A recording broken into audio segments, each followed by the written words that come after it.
Қайырлы күн достар, бүгін қолжетімді ингредиенттерден және өте оңай жылдам дайындалатын глютенсіз десерт дайындаймын.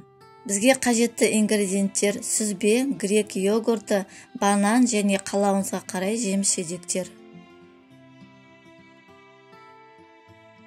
Сүзбеге грек йогуртын салып, блендермен жақсылап езіп аламыз. Егер десертіңіз тәтті болғанын қаласаңыз, шекер қосуыңызға болады.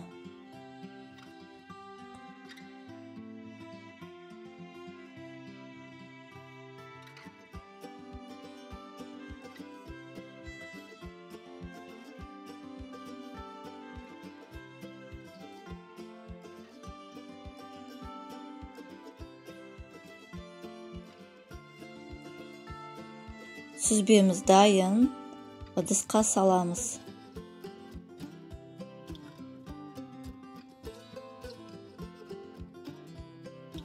Үстіне кесілген бананды орналастырамыз.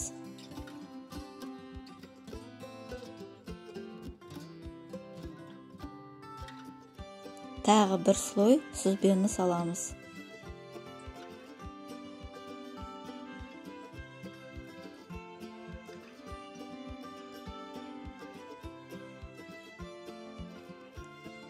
Бетіне сіз ұнатқан кез келген жидекті салсаңыз болады.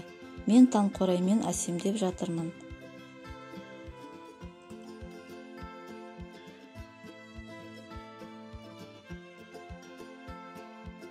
Десертіміз дайын.